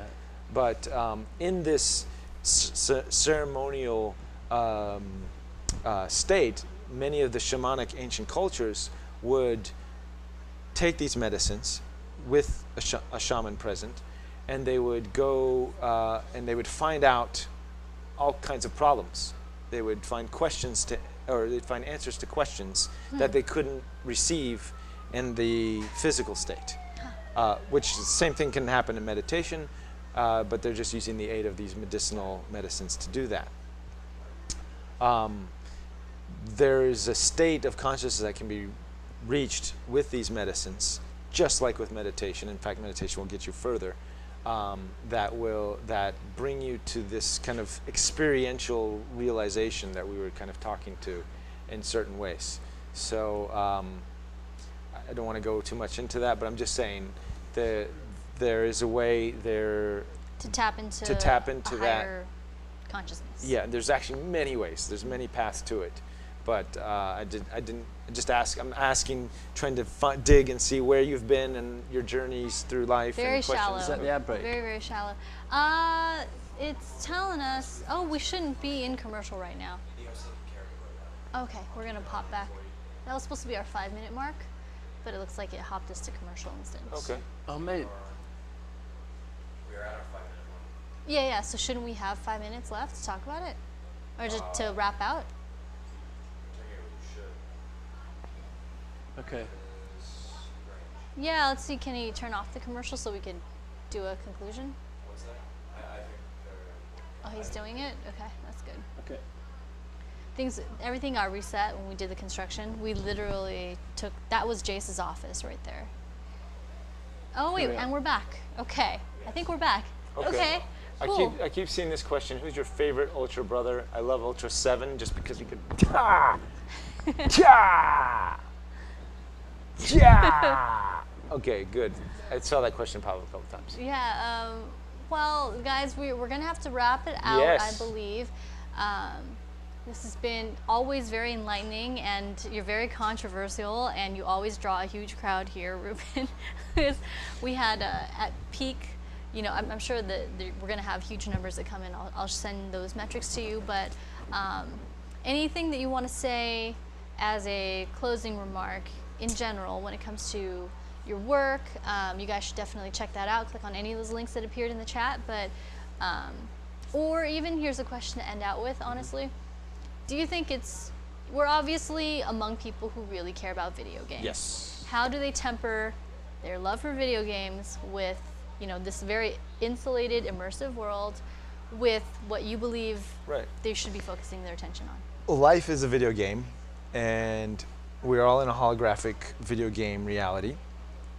So just remember that when you're playing your game, it's just a simulation for what, you know, we create the outer and the inner. We're creating exactly what higher beings created us to experience and do things, right? So we're creating artificial intelligences in video games to play out our wildest fantasies and do things that we can't do in this world without major repercussions.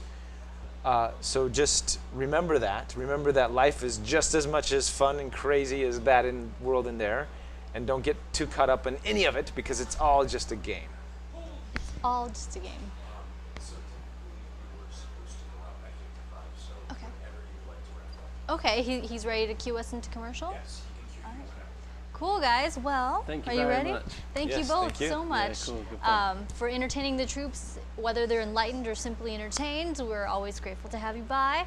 Excellent, And thank you. you guys at home, now that you have the time, please absolutely check out those links that we posted for Citizen Hearing. Look for the DVDs as well. And the other link, I'm so sorry I missed it. There was a movie trailer for Truthendembargo.com. Truthendembargo.